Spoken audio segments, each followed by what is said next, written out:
একজন সুন্দরী মেয়ে নাচছে, আপনি তার নাচ দেখে ক্রাশ খেলেন, এরপর তাকে পটানোর জন্য চেষ্টা করলেন, একসময় পটেও গেল, এরপর বিয়ে বা প্রেম হলো আপনাদের। তারপর আপনি তাকে অর্ডার করলেন বোরখা পরতে হবে, সে যেন এইসব নাচ গান বন্ধ করে দেয়। এই যে আপনারা মানুষের এক রূপ দেখে তাকে পছন্দ করেন, আবার এরপর অন্য রূপে ট্রান্সফর্ম করতে চান, এই একটা কারণেই আপনাদের সংসার কিংবা প্রেম কোনোটাই টিকে না।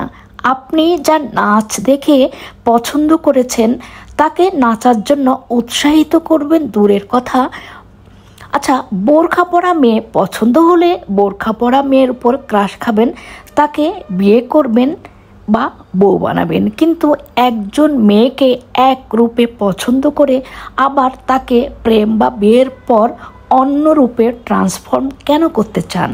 এই কথাটা শুধু মেয়েদের ক্ষেত্রে প্রযোজ্য না, আমি মনে করি এই কথাটা ছেলেদের বেলায়ও একই রকম প্রযোজ্য।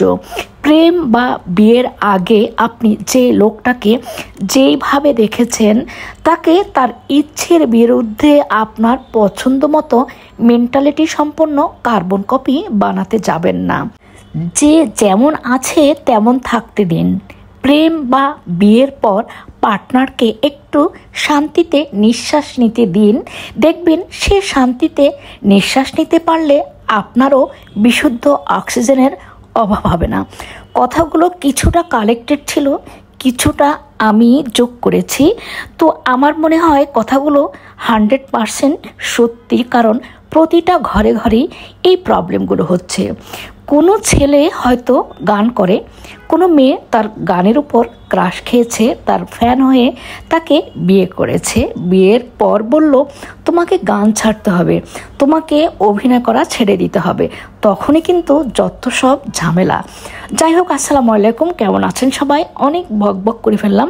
দেখতেই পেলেন আমি সকাল সকাল নাস্তা রেডি করার পাশাপাশি রান্না বসিয়ে দিয়েছি।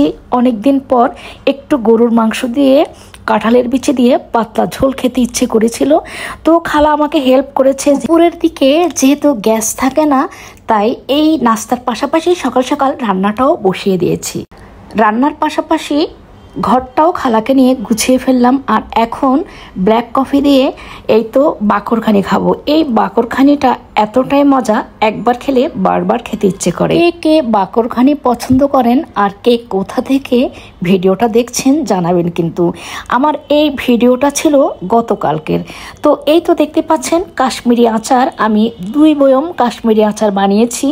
তো যার যখন খুশি যে কোনো বয়ম থেকেই খেতে থাকে। দেখুন 2 বয়মই প্রায় খালি হয়ে গেছে। তো এখন বেলা প্রায় 11:15 বাজে, আমি একটু আচার খাবো। আর এই ভিডিওটা ছিল গতকাল বৃহস্পতিবারের। তো গতকাল কি করেছি সেটাই দুপুর পর্যন্ত ভিডিও করে আপনাদের সাথে শেয়ার করলাম, আর বিকেলে কি করেছি সেটাও শেয়ার করব নেক্সট টাইমে। তো ভালো থাকবেন সবাই। কেমন লেগেছে কথাগুলো, কেমন লেগেছে ভিডিওটা কমেন্টসে জানাবেন কিন্তু। আর কে কাশ্মীরি আচার পছন্দ করেন চলে আসেন। তো ভালো থাকবেন সবাই, লাইক কমেন্টস করে সাথে থাকবেন। আল্লাহ হাফেজ, থ্যাংকস ফর ওয়াচিং।